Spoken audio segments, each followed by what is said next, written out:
Happy to be able to talk to you today. I wish I was in Cebu with you, but didn't work out for me to be there. But thanks for the opportunity of presenting this little talk about fellowship training in the U.S., which I was asked to do. Speaking of fellowship, I have a very good fellowship and friends who probably will be attending this Congress, and I wanted to say hello to Professor William Way and his successor, Professor Jimmy Chan. Fellowships in the United States are primarily governed by the American Council on Graduate Medical Education, so-called ACGME. The two in otolaryngology that are approved by ACGME are otology and neurotology. These are subject to a match. This has been ongoing for some years now, and there's a certificate of added qualification to the underlying fellowship given by the American Board of Otolaryngology. Pediatric otolaryngology has never actually, their certificate of added qualification procedures has never been activated.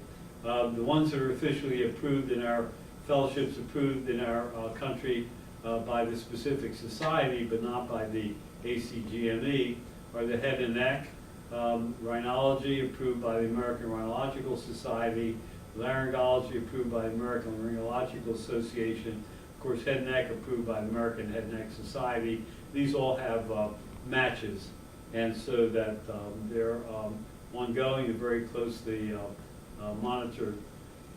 2014 fellowships in advanced training in head and neck cancer, oncologic surgery, sponsored by the American Head and Neck Society. These fellowships are available to candidates who are eligible to take the American board examination in otolaryngology, surgery, or plastic surgery. All fellowships are for 1 or 2 years. They have a carefully structured evaluation system.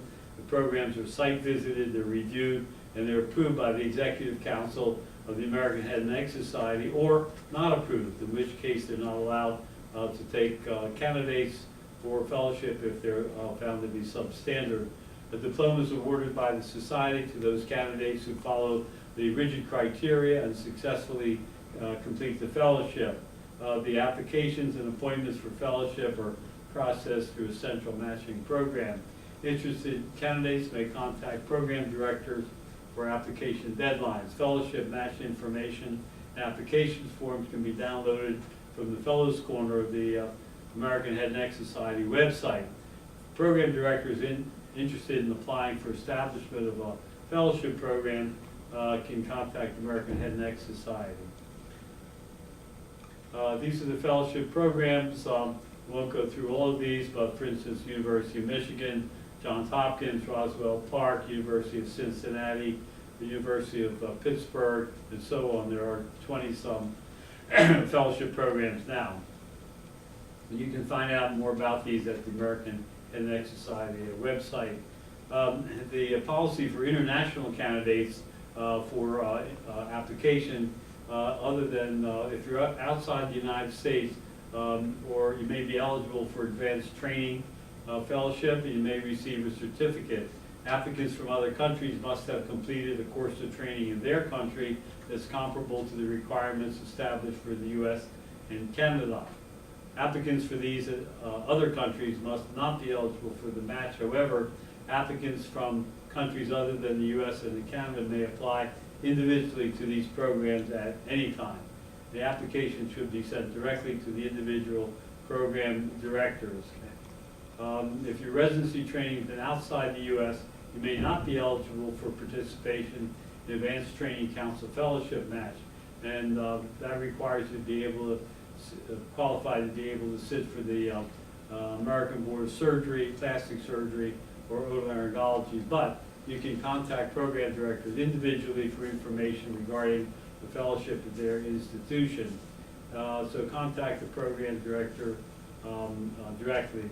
State medical licensure is mandatory in order to perform hands-on patient care, and it requires successful passing of the following examination. The USMLE, there are a set of medical examinations designed to evaluate your readiness to safely enter the American medical system. The organization that coordinates the application of foreign nationals to the American medical system is the so-called ECFMG, the Educational Commission for Foreign Medical Graduates, and they administer the USMLE outside of the United States. USMLE Step 1 is a multiple choice exam of 300 questions, which covers all the basic sciences. Excuse me, USMLE Step 2 is clinical knowledge and clinical skills. That's the examination that American medical students need to take before allowed to graduate from medical school. 75% of international medical graduates pass on the first sitting, as do 95% of American medical students. The so-called TOEFL, which is a test of English, if you take the USMLE Step 2C, you do not have to take the TOEFL. Most failures on this exam are on the basis of language deficiency. USMLE Step 3 is taken by American students. International students only need to take the Part 3 if they plan to emigrate on a H-1B visa. This exam is only given in the U.S. Now, what are the barriers to international residency and graduates obtaining head and neck fellowship position? The major one is the inability to get an unrestricted state license, because without an unrestricted state license, you can't practice, you can't do hands-on, you can't do surgery. The permissibility for services, the unrestricted state license helps in joining a faculty. You can be on call independently, schedule surgical cases, and so on, all of which you cannot do without an unrestricted state license. Just to give you an example of some of the details of what goes on in the fellowship, I'll point out to our own fellowship training program at the University of Pittsburgh. And the director is Dr. Ferris. The faculty, we have faculty involved with the fellowship, including in surgery, Drs. Ferris, Johnson, Grandis, Myers, Kim, DeVore, Snyderman, Nance, and Eibling. We have Drs. Brandstetter and Rapp in neuroradiology, and Dr. Hearn is our radiation oncologist. We have Dr. James Orr and Julie Bauman in medical oncology, Dr. Roger Sathala, Robert Peel, and Simone Chiesa as our head and neck pathologist. We offer this fellowship training in advanced oncologic surgery and fellowship in cranial-based surgery. Fellowship training was started in 1984 at our department and was merged with a fellowship in cranial-based surgery in 1987. The applicants have to be board certified or eligible for certification in otolaryngology, plastic surgery, or general surgery. Most of our trainees have been otolaryngologists, since in the U.S. Head and neck surgery is almost entirely done by otolaryngologists. All applicants have to be eligible for licensure, practice medicine in the state of Pennsylvania, and the fellowship is a minimum of 1 year in duration, and applicants are favored who are looking for a career in academic surgery. A successful applicant will be appointed as an instructor in our department. Active participation in weekly tumor board and patient planning conference, as well as all aspects of patient care is anticipated. Training in advanced head and neck oncologic surgery includes teaching head and neck surgery, participating in advanced head and neck surgical oncologic procedures as a surgeon, including surgery of the cranial base, and didactic training in the discipline of radiation oncology, medical oncology. Currently, the fellow also actually participates in a wide variety of surgery, including cranial base.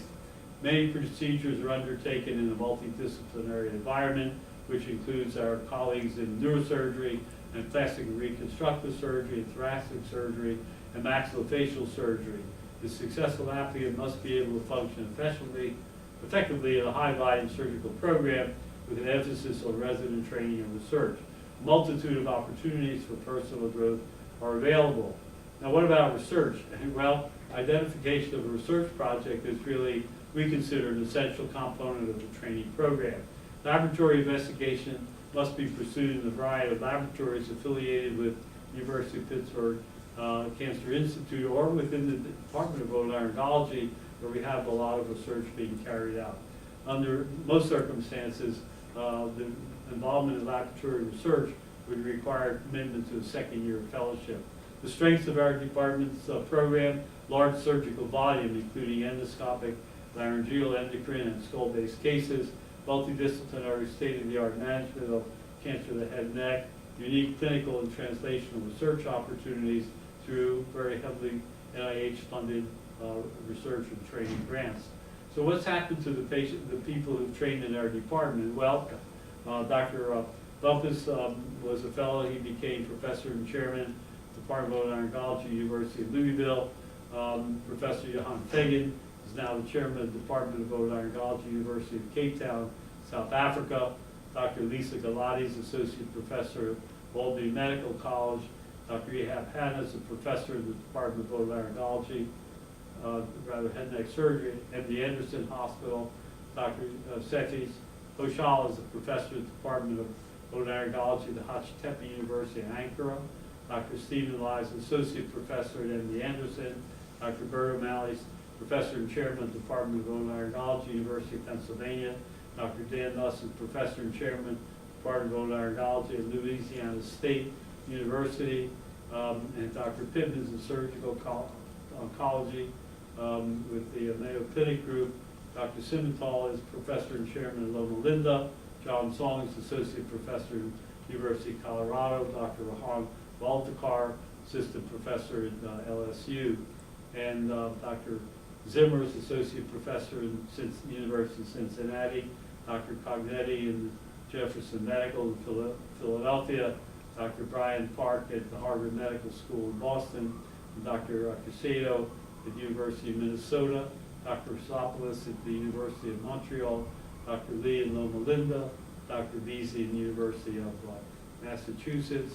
Dr. Tasler in Montefiore. Dr. Zhang in Ontario. Dr. Lim in Singapore. And Dr. Vikas Mehta in Louisiana State.